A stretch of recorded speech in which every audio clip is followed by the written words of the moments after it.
और हमारे साथ धरती आबा बिरसा मुंडा अमर रहे। धरती आबा बिरसा मुंडा अमर रहे। जय सरना, जय चाला। आज भारतीय जनता पार्टी अनुसूचित जनजाति मोर्चा के तत्वाधान में भगवान बिरसा मुंडा की पुण्यतिथि के अवसर पर हमारे बीच में दिल्ली में बैठे हुए हम सब लोगों के इस राज्य के पूर्व मुख्यमंत्री, साथ में सम्मानित भारत सरकार के कैबिनेट मंत्री श्रीमान अर्जुन मुंडा जी, मंच पर बैठे अनुसूचित जनजाति मोर्चा के बहुत ही तेजी से विस्तार करने वाले विद्वान, संघर्षशील, कर्मयोगी श्रीमान शिवशंकर उरांव जी, पूर्व विधायक, हमारे मित्र, मेरे भाई, और सच में खिजरी के पूर्व विधायक जो लगातार संगठन में आदिवासियों की हित की रक्षा करने वाले ऐसे राम कुमार पाहन जी, हमारे मंच पर बैठे हुए इस मोर्चा के महामंत्री जी श्रीमान बिंदेश्वर बेग जी, और इस मंच पर बैठे हुए भारतीय जनता पार्टी के मीडिया के सह प्रभारी मेरे छोटे भाई अशोक बड़ाई जी, मंच के सामने बैठे हुए हमारे बहुत ही पुराने मित्र, हम लोग एक साथ काम करने वाले ऐसे विद्यार्थी परिषद में मान्यवर निपुल तिर्की जी, बिरसा मीन जी, प्रेम बड़ाई जी, मेरी बहन रोशनी खलको जी, राजेंद्र मुंडा जी, रवि मुंडा जी, और इस महानगर के अध्यक्ष श्रीमान अर्जुन मुंडा जी, शीला मुंडा जी, सुलेन गाड़ी जी, और मंच इस सभागार में उपस्थित सभी मेरे पार्टी के सम्मानित कार्यकर्ता बंधु। आप सुबह से, हम सब लोग सुबह से भगवान बिरसा मुंडा जी के समाधि स्थल हो, जिस कारा में उनकी मृत्यु हुई है, हत्या की गई है, और भगवान बिरसा मुंडा की जो बिरसा चौक में मूर्ति स्थापित की गई है, वहां पर तीनों स्थानों में हम लोग सुबह से लगातार कार्यक्रम कर रहे हैं। मैं पूरे प्रदेश में 513 स्थानों पर इस प्रकार के कार्यक्रमों का आयोजन हो रहा है। उसके लिए मैं सबसे पहले अनुसूचित जनजाति मोर्चा के अध्यक्ष शिवशंकर उरांव जी और उनके टीम को बधाई और अभिनंदन करना चाहता हूं।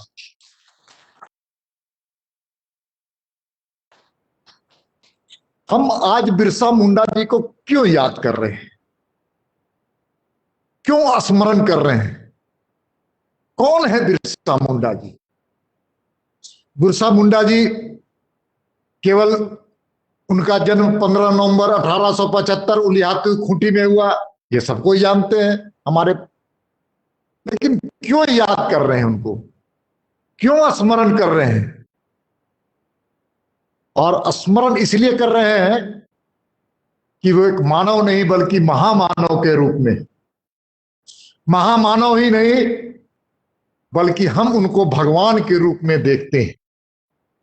अब भगवान के रूप में इसलिए हम सब देखते हैं कि उन्होंने देश के लिए, समाज के लिए और अपनी संस्कृति के लिए, आदिवासी और आदिवासियत के लिए, इस देश की संस्कृति के लिए अपनी जान को निछावर करने का काम किया। 1875 में उनका जन्म होता है 15 नवंबर को, और 1900 में उनकी मृत्यु होती है आज के दिन। मात्र 25 वर्ष, और 25 वर्ष कैसा, ऐसा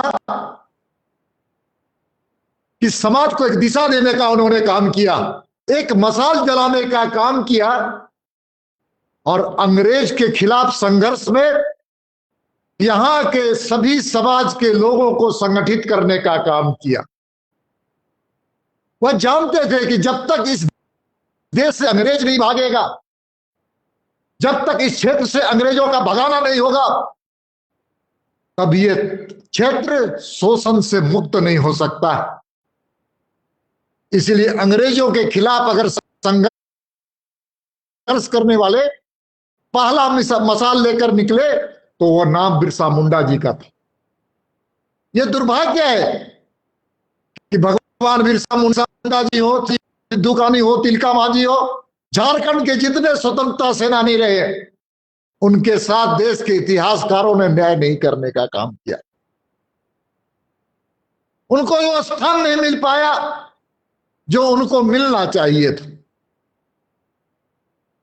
इसलिए हम सब मिलकर के दूसरा उन्होंने काम किया, देश के आजादी की लड़ाई में अंग्रेजों के साथ संघर्ष करने का काम किया। और दूसरा काम उन्होंने किया कि जिस प्रकार से अंग्रेजों को यहां पर साम्राज्य फैलाने के लिए ईसाई मिशनरी के लोगों ने जिस प्रकार से उनकी सहायता करने का काम किया था, विदेशी पादरी घुस करके यहां पर लगातार हमारे आदिवासी भाइयों बहनों को अपने धर्म में धर्मांतरण करने का काम किया था। और धर्मांतरण का उद्देश्य यहां की संस्कृति को नष्ट करना था और साथ साथ में अंग्रेजों का पिट्ठू बनाने का काम करने का उन्होंने संकल्प लिया था अंग्रेजों ने। लेकिन भगवान बिरसा मुंडा ने अपने संघर्ष के बदौलत अंग्रेजों को भी दांत फट्टे करने का काम किया और विदेशी पादरी और मिशन के लोगों को भी यहां से खदेड़ने का, अपने क्षेत्र से खदेड़ने का काम किया। उन्होंने जब 1875 से लेकर के 1896 से लेकर के 2000 में ऐसे 2-3 क्रांतियों का उल्लेख है उनके जीवन में। हमारे आज के मुख्य वक्ता माननीय श्री अर्जुन मुंडा जी विषय को ज्यादा विस्तार से रखेंगे, लेकिन मेरा इतना ही कहना है कि भगवान बिरसा मुंडा को और बिरसा मुंडा की जो उद्देश्य थे, जो सिद्धांत थे, उसको एकमात्र अगर कोई राजनीतिक दल आत्मसात करने का काम किया तो भारतीय जनता पार्टी ने किया है। भारतीय जनता पार्टी का उद्देश्य भी वही उद्देश्य है जो भगवान बिरसा मुंडा का था। भारतीय जनता पार्टी भी चाहती है कि सनातन जो हमारी संस्कृति है, हमारी सभ्यता है, हमारी पहचान है, उस पहचान को हम मिटने न देंगे और कोई मिटाने का प्रयास करेगा तो उसको मुंह तोड़ जवाब देने का। यही तो भारतीय जनता पार्टी का उद्देश्य है, यही तो भगवान बिरसा का भी उद्देश्य था। भारतीय जनता पार्टी के मन में एक संकल्प है कि जब तक आदिवासी समाज का विकास नहीं होगा तब तक झारखंड और भारत का विकास नहीं हो सकता है मित्रों।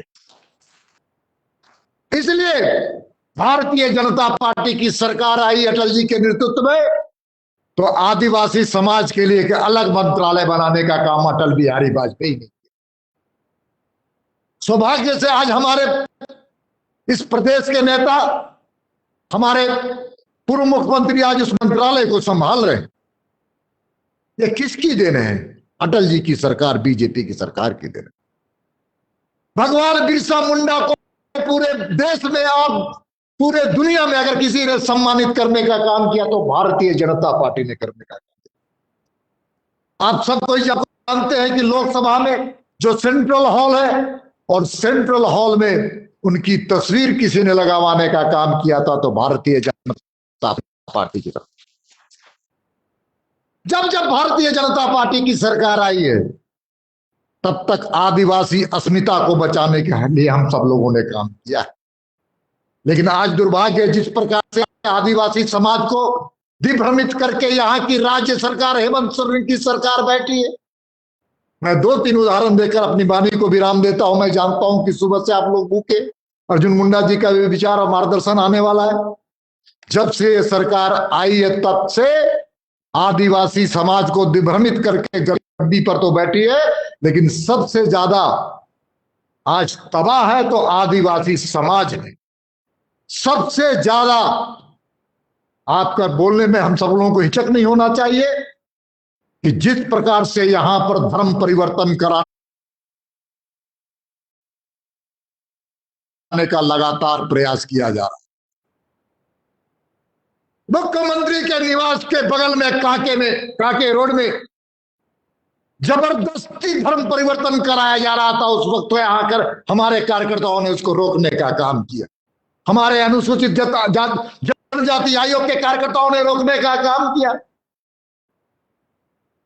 और जब हमारे पार्टी के कार्यकर्ता धर्म परिवर्तन जब बलात् हो रहा था तो उसके खिलाफ थाने में लिखवाने के लिए लोग गए तो थाने वाले ने रिपोर्ट लेने से इनकार कर दिया।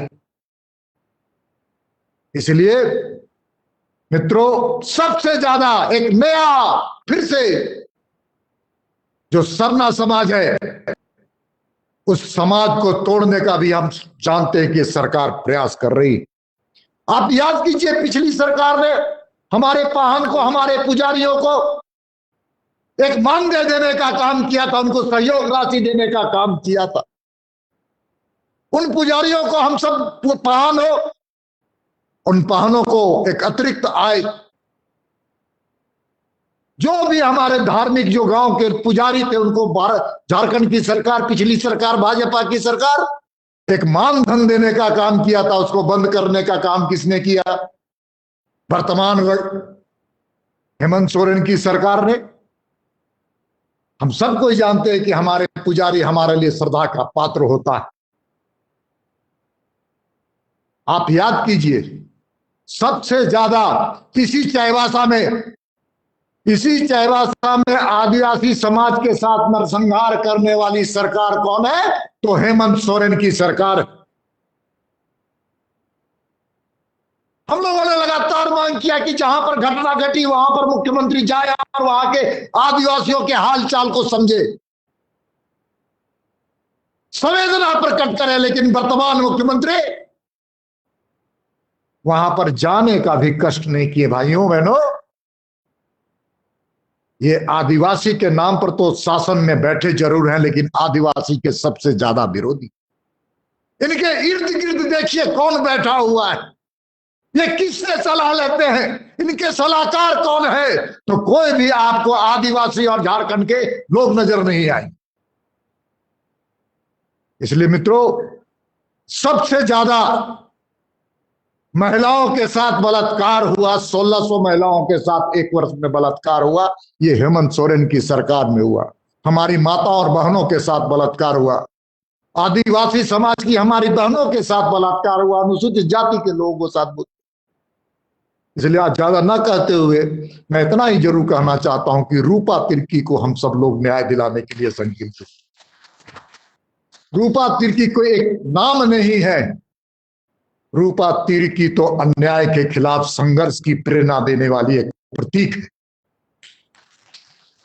जब जब हम उसके परिवार को जानते हैं, हम उस लड़की को भी जानते हैं कितनी मेधावी थी, उस परिवार से मेरा संबंध और संपर्क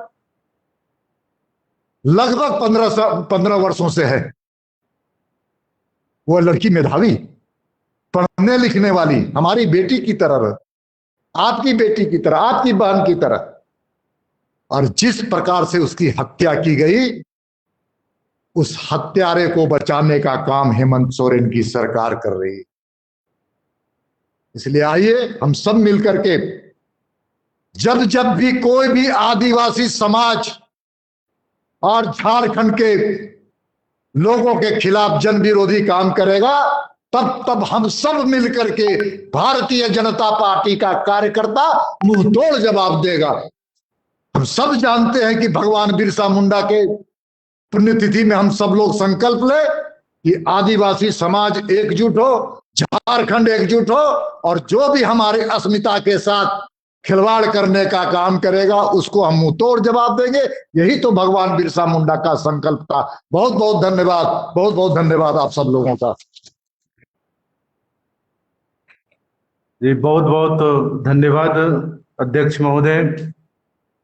अब मैं सीधे आपको दिल्ली लिए चलूंगा। आप अपने स्क्रीन में देखेंगे वहीं से हमारे आदरणीय केंद्रीय मंत्री श्री अर्जुन मुंडा जी संबोधित करेंगे। मैं आदरणीय मंत्री जी को बताना चाहूंगा कि भारतीय जनता पार्टी अनुसूचित जनजाति मोर्चा झारखंड प्रदेश ने आदरणीय प्रदेश अध्यक्ष श्रीमान दीपक प्रकाश जी और आदरणीय संगठन महामंत्री श्रीमान धर्मपाल जी के मार्गदर्शन पर इस बार धरती आबा बिरसा मुंडा जी के पुण्यतिथि पर पूरे झारखंड प्रदेश में लगभग 500 से भी अधिक गांवों में ये पुण्यतिथि का कार्यक्रम कर रही है, जिसमें पूरे मोर्चा के कार्यकर्ता गांव तक लगे हुए हैं। ये भारतीय जनता पार्टी की एक विशेष शुरुआत इस बार है और आने वाले समय में हमारी मोर्चा हर इस तरह के कार्यक्रमों को करेगी, ऐसा हमारे प्रदेश अध्यक्ष जी का मार्गदर्शन है। तो मैं आज के मुख्य वक्ता के रूप में मैं आपसे निवेदन करता हूं सर, आदरणीय केंद्रीय मंत्री भारत सरकार श्री अर्जुन मुंडा जी, मैं आपको मंच पर आमंत्रित करता हूं, आप हमें मार्गदर्शन प्रदान करें। आदरणीय आदरणीय श्री अर्जुन मुंडा जी। धन्यवाद। आज धरती आबा भगवान बिरसा मुंडा के पुण्यतिथि पर आयोजित श्रद्धांजलि सह जनजाति उन्मूलन समारोह में हमारे अनुसूचित जनजाति मोर्चा के प्रदेश अध्यक्ष, जिनके अध्यक्षता में यह कार्यक्रम रांची में आयोजित की गई है और हम सबका नेतृत्व कर रहे भारतीय जनता पार्टी के प्रदेश अध्यक्ष हमारे दीपक प्रकाश जी, राम कुमार पाहन जी, बड़ाइक जी और सभागार में या इस समय इस वेबिनार के माध्यम से जुड़े हुए सभी प्रबुद्धजन, अनुसूचित जनजाति मोर्चा के सभी पदाधिकारी एवं कार्यकर्तागण। धरती आबा बिरसा मुंडा का आज पुण्यतिथि है, यानी 24 वर्ष के आयु में उन्होंने हम सब का नेतृत्व करते हुए इस मिट्टी के लिए अपने आप को बलिदान किया। उसकी आयु कम थी, बहुत कम आयु होने के बावजूद भी एक लंबी लकीर देश के इतिहास में खींचा है, रेखांकित किया है। और उन अगुआ में से भगवान बिरसा मुंडा एक है जो स्वतंत्रता आंदोलन के भूमिका में अग्रिम पंक्ति पर उनका नाम हम सब देशवासी, जनजाति समाज से, आदिवासी समाज से, मुंडा परिवार से, हम सब जानते हैं। लेकिन स्वतंत्रता सेनानी के नाते न केवल आदिवासी समाज के बीच में बल्कि देश की मौलिक बातों को, जल जंगल जमीन की बातों को, या हमारे जो आत्मनिर्णय का, स्वनिर्णय का एक नैसर्गिक व्यवस्था और अधिकार है, जो पराधीन रहकर हमारे साथ अन्याय हो रहा है और हम ऐसी व्यवस्था से अपने को स्वतंत्र चाहते हैं अंग्रेजों के खिलाफ, ब्रिटिश हुकूमत के खिलाफ। उन दिनों में उन्होंने हम सब का नेतृत्व किया, देशवासियों का और तमाम जनजाति समाज का नेतृत्व किया। जब कोई व्यवस्था नहीं थी, संगठन और संगठित करने का इस तरह से साधन उपलब्ध नहीं था, सिर्फ जंगल की एक गूंज, भावनाओं से जुड़े हुए, अंग्रेजी हुकूमत के माध्यम से जो शोषण हुआ उसके विरुद्ध एक उलगुलान का शंखनाद हुआ। उलगुलान जो आंदोलन या जिसे क्रांति या जिसे संघर्ष कहा जाए, लड़ाई कहा जाए, मुंडारी शब्द के उत्पत्ति में उलगुलान का नारा दिया गया, उलगुलान कहा गया कि यह उलगुलान है वैसे ताकतों के विरुद्ध में जो हमारे ऊपर में शासन व्यवस्था थोप कर हमारे उन मौलिक बातों को छीनना चाहते हैं, मौलिक अधिकारों को छीनना चाहते हैं, और जो हमारी नैसर्गिक व्यवस्था है उस नैसर्गिक व्यवस्था पर हस्तक्षेप करना चाहते हैं। आज उसी का परिणाम है कि हम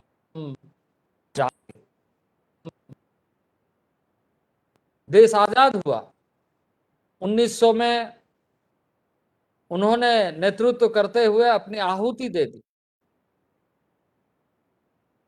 और उसके बाद इस देश में एक कानून बना जो इंडिया एक्ट 1935 कहते हैं। इंडिया एक्ट 1935 के माध्यम से देश को कैसे हम व्यवस्थित करें, इस दृष्टि से एक कानून और एक व्यवस्था खड़ा करने की कोशिश अंग्रेजों ने की। लड़ाई पूरे देश में चालू हो गई थी, प्रारंभ हो गया था, और सुदूरवर्ती क्षेत्र में रहने वाले बिरसा मुंडा जैसे नेतृत्वकर्ता के बल पर संगठित होकर विद्रोही बन करके लड़ाई लड़ते हुए देश को आजादी का एक मुकाम तक पहुंचाया और देश स्वाधीन हुआ। देश 1947 में स्वाधीन हुआ। ऐसे बलिदान देने वालों की श्रृंखला बहुत अधिक है, लेकिन अग्रिम पंक्ति पर हमेशा भगवान बिरसा मुंडा हम सब के प्रेरणा स्रोत, एक अलौकिक शक्ति, एक अलौकिक नेतृत्व के धनी, जिनको हम सब भगवान बिरसा मुंडा या धरती आबा के रूप में जानते हैं। आज हम पुण्यतिथि के अवसर पर श्रद्धांजलि अर्पित कर रहे हैं। हम सब श्रद्धांजलि अर्पित कर रहे हैं, ये हमारे लिए सौभाग्य की बात है, पर उस श्रद्धांजलि के साथ हमारी जिम्मेदारी वर्तमान में भी और भविष्य में भी जुड़ी हुई। आज मैं इस बात का उल्लेख निश्चित रूप से करूंगा कि यदि हम जनजाति समाज की बात करें तो 10.5 करोड़ जनजाति समाज के सदस्य इस समय देश में जनगणना के अनुसार है, तो इसकी संख्या अभी और बढ़ी है। इसकी संख्या और अभी सेंसस जब आएगा तब डेटा आएगा, लेकिन जो परिणाम और जो पहचान जिस तरह से हमारे जनजातीय समाज की जीवन पद्धति है, उसकी पहचान को की निरंतरता को बरकरार रखने के लिए जो अगुआ बने भगवान बिरसा मुंडा, उसी के पथ पर चलते हुए लोगों ने अध्ययन किया कि जनजाति समाज क्या है, और जनजाति समाज के उन अध्ययनों में इस बात का लोगों ने एक तरीके से मूल्यांकन करते हुए माना, स्वीकार किया कि इनके जीवन पद्धति पर किसी तरह का हस्तक्षेप न हो, इसके लिए एक विशेष प्रावधान और विशेष संवैधानिक व्यवस्था होना अति आवश्यक। और इसी दृष्टि से पूरे देश के अंदर पहले जैसे हम लोग सीएनटी एक्ट के मामले में जानते हैं कि 1908 में सीएनटी एक्ट प्रावधानित हुआ, सीएनटी एक्ट के रूप में यह पारित हुआ, और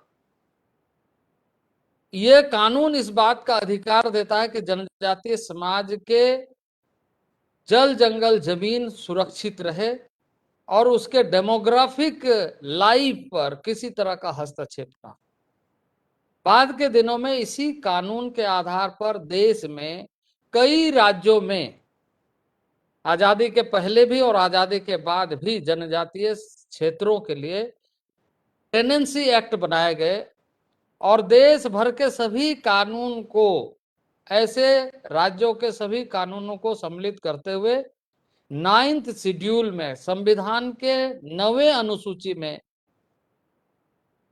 शेड्यूल किया गया, सुरक्षित किया गया कि इन सारे कानूनों को राज्य स्तर पर यदि कोई भी छेड़छाड़ या कोई भी संशोधन करने की बात भी यदि होगी तो वो संवैधानिक संशोधन के आधार पर भारत के पार्लियामेंट में भी चर्चा होगी और 9th शेड्यूल के अधीन उसकी स्वीकृति यदि नहीं होगी तो उस पर कोई संशोधन नहीं हो सकता है। ये एक बहुत बड़ा हथियार या बहुत बड़ा आदिवासी समाज के लिए एक मौलिक और जल जंगल के अधिकारों को बराबर सुनिश्चित रखने के लिए एक व्यवस्था बनाई।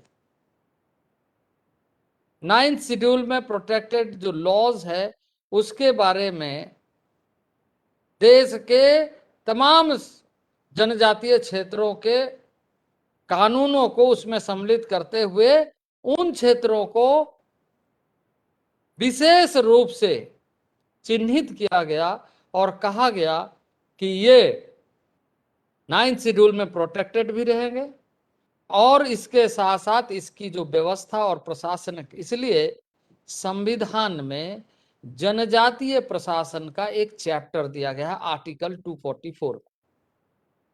आर्टिकल 244 यह कहता है कि जनजातीय क्षेत्रों के प्रशासन में किस तरीके से सीधे राष्ट्रपति राज्यों को उत्तरदायी बनाएंगे।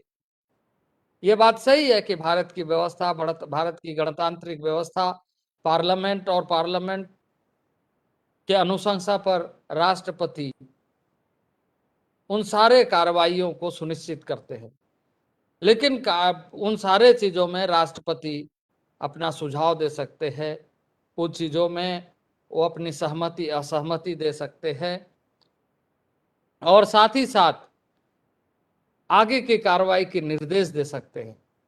यह एक पक्ष है। तो आर्टिकल 244 ट्राइबल एडमिनिस्ट्रेशन ये कहता है कि सीधे राज्यपाल से वो समय समय पर राज्य के अनुसूचित क्षेत्रों के जनजातीय प्रशासन पर सारी सूचनाएं प्राप्त कर सकते हैं।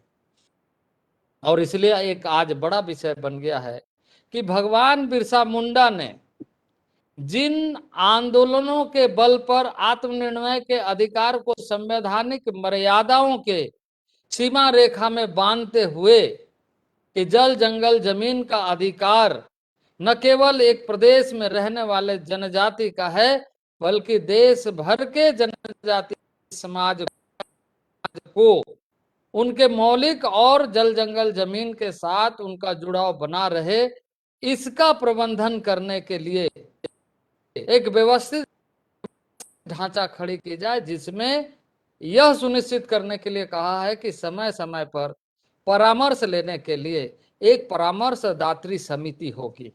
Tribal advisory council, tribal advisory council के माध्यम से, यानी वो परामर्श देगा हर ऐसे नीतिगत मामलों पर जिसमें राज्य सरकार एक्ट करेगा और उनके सहमति असहमति को ध्यान में रखते हुए इस बात को सुनिश्चित करने के लिए कि वो इस देश के संवैधानिक व्यवस्था में जो सुरक्षा कवच उन्हें उपलब्ध कराया गया है वो सुरक्षा कवच पर किसी तरह का छेड़छाड़ नहीं हो रहा है और सीधे राज्यपाल इन सारे चीजों का मूल्यांकन करते हुए व्यवस्थित रूप से साल में एक बार उन राज्य के तमाम गतिविधियों को, खासकर जनजातीय क्षेत्रों के प्रशासन को उनके विकासात्मक कार्यक्रमों में अनुकूल प्रतिकूल प्रभाव पड़ने वाले उन सारे चीजों का मूल्यांकन करते हुए यह सुनिश्चित करेंगे कि उनके बारे में उन क्षेत्रों में व्यय की गई राशि का नहीं बल्कि उसके अनुकूल और प्रतिकूल प्रभाव का सही तरीके से मूल्यांकन करते हुए उन क्षेत्रों को प्रतिबिंब करेगा कि संवैधानिक व्यवस्था के आधार पर उन्हें किसी भी तरह का जो नुकसान हमारे पूर्वजों ने उन कानूनों के माध्यम से बचाने के लिए, नुकसान से बचाने के लिए संवैधानिक व्यवस्था दी है, वो बरकरार रहे। लेकिन मुझे कुछ चीजें सुनने में आई, वो कुछ चीजें देखने में भी आई, उस पर चर्चा हो रही है। अब राज्य सरकार को इन सारे चीजों को ध्यान में रखते हुए करना चाहिए, और राज्य सरकार इन बातों को कितना ध्यान में रख रही है, ये बात इस समय के प्रशासन और इस समय के सरकार किस तरीके से करे, उसका मूल्यांकन जनजातीय समाज को निश्चित रूप से करना चाहिए। जनजातीय समाज का जागरूकता का परिचय ऐसे समय में होना चाहिए। हम एक विद्रोही के रूप में नहीं, बल्कि हमारा दायित्व के रूप में हम इस समय अपनी भूमिका को सुनिश्चित कर सके, यह सबसे बड़ा कार्य हमारे जिम्मे है। हमारा सिर्फ ये कहना नहीं है कि हमारा विरोध करने का दायित्व था, हमने विरोध किया। होना क्या चाहिए, इसके लिए बाध्य करना हमारी जिम्मेदारी है। भगवान बिरसा मुंडा ने उन दिनों में डोम्बारी बुरु से डिम्बारी पहाड़ से उलगुला नेटियाकना सोपेन को हिजू पे, सोपेन को जमन पे नगाड़ा बजेगा, सब लोग जमा होइए और हम इन लोगों के खिलाफ में आंदोलन करेंगे, लड़ेंगे। एक तरफ जहां उन्होंने आंदोलन के बल पर लोगों को संगठित किया, वहीं शांति के साथ जीवन व्यतीत करने का एक सूत्र भी जनजाति समाज को दिया, जिसको हम आज विरसायत के रूप में देखते हैं कि श्वेत वस्त्र पहनकर वो उन सारे चीजों को मान्यता, उन सारे चीजों को लेकर चलते हैं कि भगवान बिरसा मुंडा ने किस तरीके से जीवन को, अपने जो नैसर्गिक व्यवस्था है उसको बरकरार रखते हुए कैसे जीना चाहिए, उसका एक पथ प्रदर्शक के नाते, मार्गदर्शक के नाते, और इसलिए उनको अवतरण माना गया।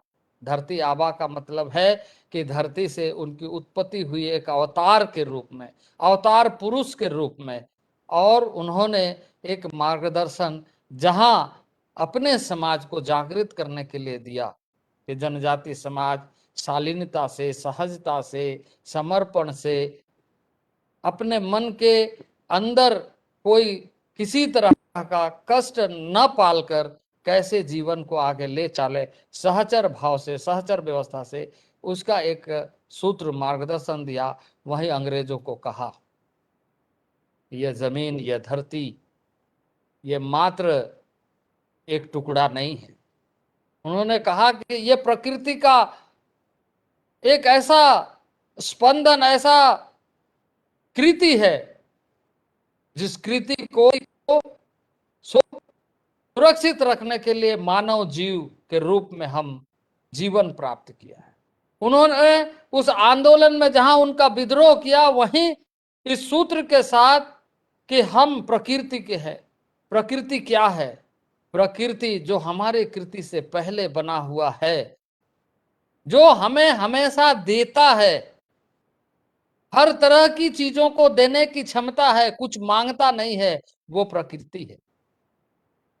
उसके साथ जीना, उसके साथ अपने को महसूस करना, उसके साथ छेड़छाड़ नहीं करना, और उसके साथ जीना मरना, यही हमारा जीवन का मूल्य आधार है। और इसलिए उन्होंने आत्मनिर्णय के अधिकार को इस रूप में अंग्रेजों के सामने प्रस्तुत किया कि अंग्रेज बाध्य हुए उन समय में सीएनटी एक्ट बनाने के, कि कोई भी जमीन जनजातीय समाज का दूसरा नहीं ले सके, ताकि उसका डेमोग्राफी खराब हो, ताकि उसका चारित्र्य में परिवर्तन हो, चाहे उसका रहन सहन और उसकी जो जीवन पद्धति है उसमें परिवर्तन। उस पर जो डिबेट हुआ है, उस पर जो रिसर्च हुआ है, या उसको ड्राफ्ट करने के पहले जो चर्चा हुई है, उसकी एक प्रति मुझे सौभाग्य से प्राप्त हुई थी और मैंने उसको देखा था। ये पहला ड्राफ्ट जब 1903 में आई थी, 1908 में यह कानून पारित हुआ जिसको सीएनटी एक्ट 1908 कहते हैं, वो 1903 में पहला ड्राफ्ट आया था।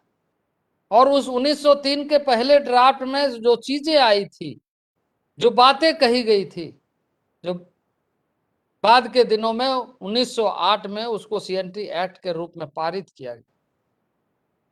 उस समय में बिहार अलग प्रांत नहीं था। उस समय में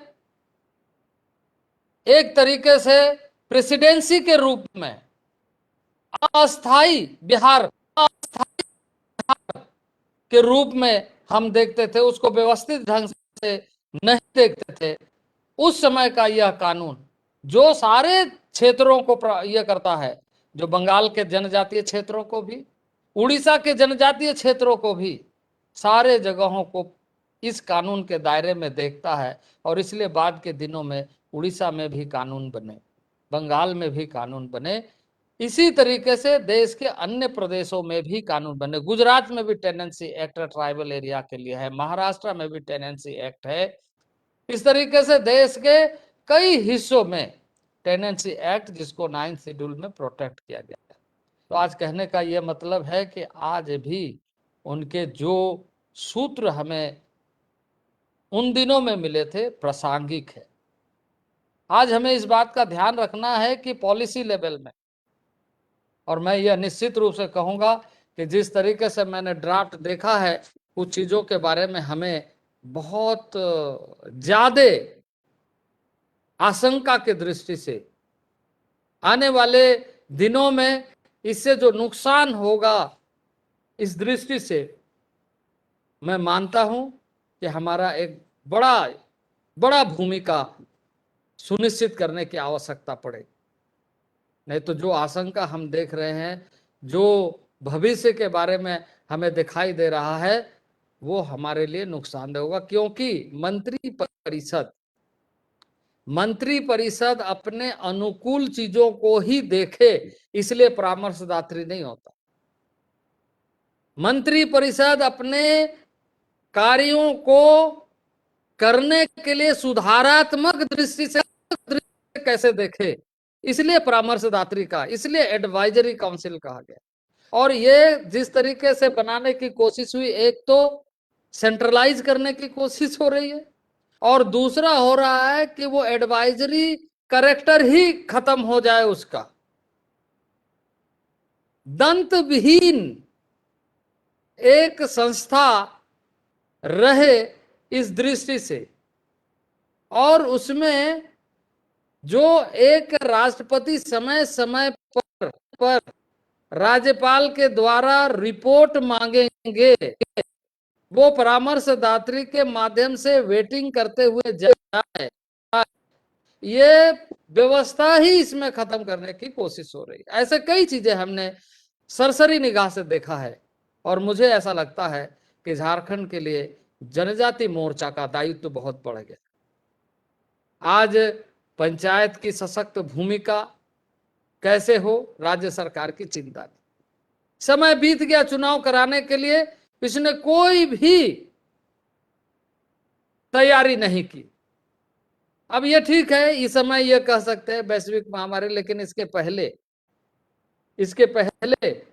जब स्थिति थी तो इसके सामान्य सभी जगहों में स्थानीय निकायों की चुनाव हुई है, उन प्रोटोकॉल को मेंटेन करते हुए। लेकिन झारखंड में फिर से जनजातीय समाज, जिसके लिए भूरिया कमेटी बनी, जिसके लिए 73वां 74वां संशोधन हुआ, संविधान में व्यवस्था हुआ कि कैसे पारंपरिक व्यवस्था के साथ संवैधानिक व्यवस्था काम कर सकता है, और कैसे उसके माध्यम से हम सोशल ऑडिट के माध्यम से काम कर सकते हैं। मित्रों, संवैधानिक व्यवस्था फिर आने वाले दिनों में हमें ध्यान में रखना पड़ेगा, कहीं संवैधानिक व्यवस्था का जो मूल मेरुदंड है उस पर प्रहार ना,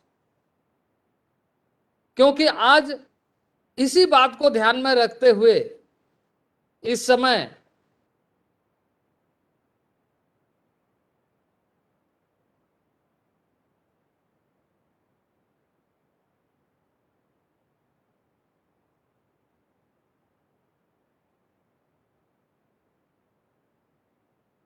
डिस्कनेक्ट हो गया।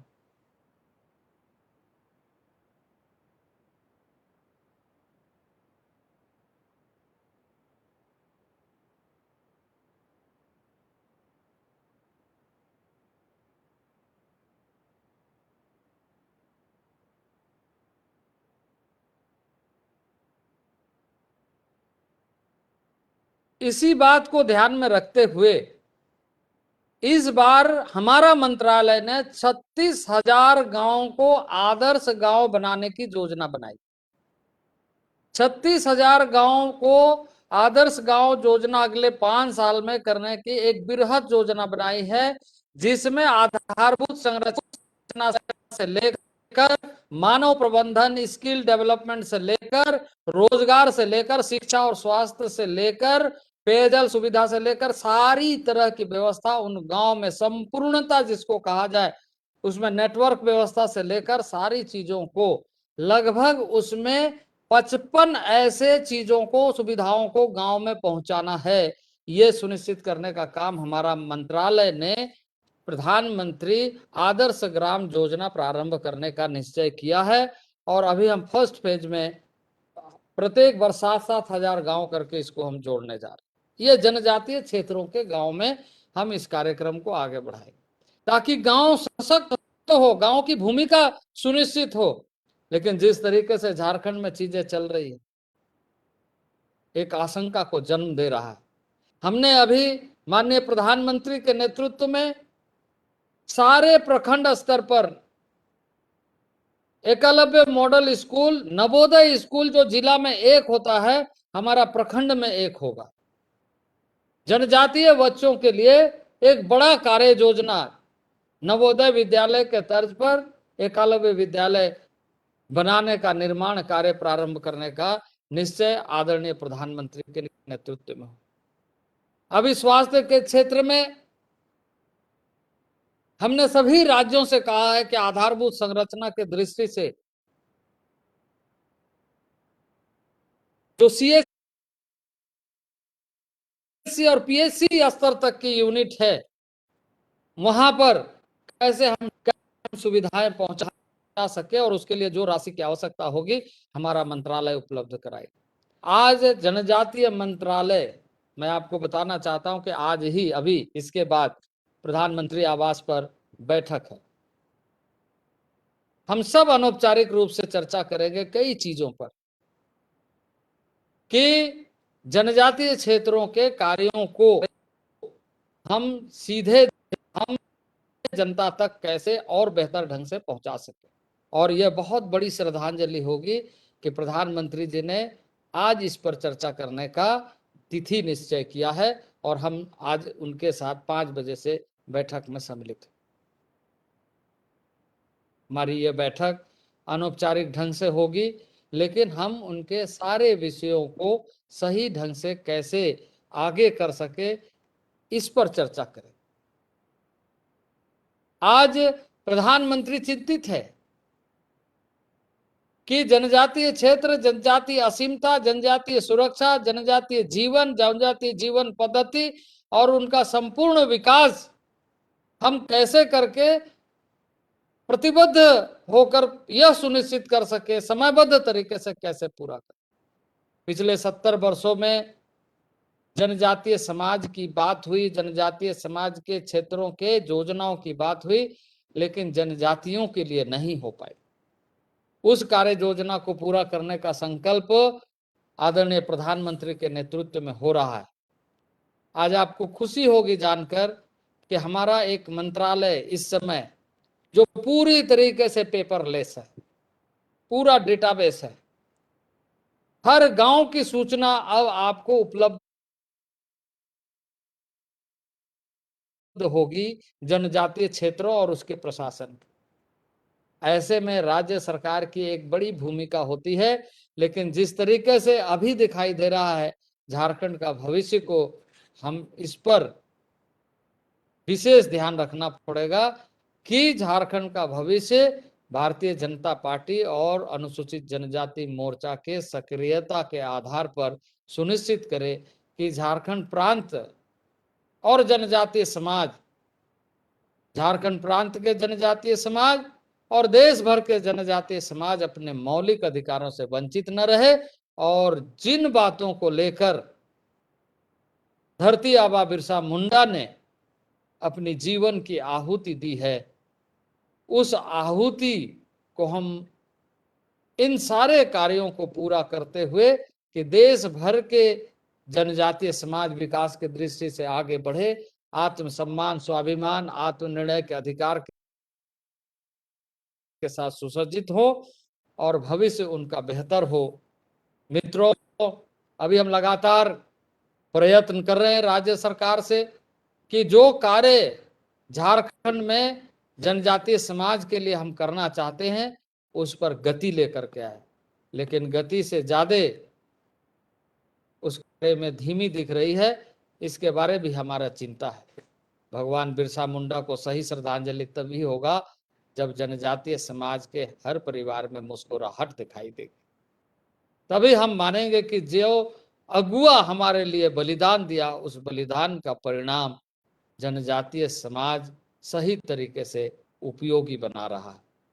मित्रों, बहुत ज़्यादा कहना नहीं है, पर मैं इस बात के लिए हमारे जनजाति मोर्चा के तमाम अध्यक्ष सहित तमाम पदाधिकारियों को जो इस समय वहाँ उपलब्ध हैं, ऑनलाइन है, मैं उन सारे लोगों को इस आयोजन के लिए और श्रद्धांजलि में सम्मिलित होने का मौका देने के लिए हार्दिक आभार एवं आप सबको धन्यवाद देता हूं। बहुत बहुत धन्यवाद। सर, अब मैं धन्यवाद ज्ञापन के लिए आदरणीय अशोक बड़ैक जी को मंच पर आमंत्रित करता हूं और साथ ही समापन की भी घोषणा करें। अशोक बड़ैक जी। बहुत बहुत धन्यवाद। समापन से पहले तो जोरदार नारा धरती आबा बिरसा भगवान के रूप में तो होना ही चाहिए। धरती आबा बिरसा मुंडा अमर रहे, वीर बिरसा अमर रहे। आज भारतीय जनता पार्टी अनुसूचित जनजाति मोर्चा के द्वारा धरती आबा बिरसा मुंडा जी के इस शहादत दिवस पुण्यतिथि के उपलक्ष्य में आज इस प्रदेश कार्यालय में आयोजित श्रद्धांजलि सह संगोष्ठी और जिसका नाम हम लोगों ने जनजातीय उलगुलान समारोह रखा है, उस कार्यक्रम में रांची कार्यालय झारखंड के इस रांची प्रदेश कार्यालय स्थित आज के हम लोग के मुख्य अतिथि के रूप में उपस्थित आदरणीय प्रदेश अध्यक्ष सह सांसद आदरणीय दीपक प्रकाश जी और जिनके अध्यक्षता में यह कार्यक्रम हो रहा है मोर्चा के प्रदेश अध्यक्ष शिवशंकर उरांव जी, साथ में यहाँ उपस्थित मोर्चा के प्रभारी रामकुमार पाहन जी, मंच का संचालन कर रहे बिंदेश्वर उरांव जी, और आज के इस कार्यक्रम में इस प्रदेश कार्यालय में उपस्थित सभी जनजाति भाई बहनों के साथ साथ पूरे भारतीय जनता पार्टी के जनजाति कार्यकर्ताओं को संबोधित कर रहे थे मुख्य वक्ता के रूप में। मोदी सरकार में, माननीय नरेंद्र मोदी जी के सरकार में आदिवासियों की आवाज बनकर पार्लियामेंट में, देश भर के आदिवासी समाज की आवाज बनकर पार्लियामेंट में अपनी बात रखने वाले, आदिवासी के हित के बारे में विचार करने वाले, नीति बनाने वाले, विकास योजनाओं को बढ़ाने वाले ऐसे इस राज्य के पूर्व मुख्यमंत्री, जनजाति मंत्रालय में केंद्रीय मंत्री आदरणीय अर्जुन मुंडा जी अभी हम सभी के बीच जनजाति अधिकार और बिरसा मुंडा शहादत के बारे में बोल रहे थे। उनको आज के इस कार्यक्रम में उन्होंने हम सभी के बीच अपना समय दिया, उनको भी हम आभार प्रकट करते हैं। और जितने हम लोगों से ऑनलाइन और ऑफलाइन रूप से जुड़े सभी कार्यकर्ता बंधुओं को आज के इस समारोह में आप सभी उपस्थित हुए, समय दिए, आप सभी के प्रति आभार प्रकट करते हुए, शुभकामना देते हुए और सभी को जोहार करते हुए आज के इस कार्यक्रम की समाप्ति की घोषणा करते हैं। बहुत बहुत धन्यवाद।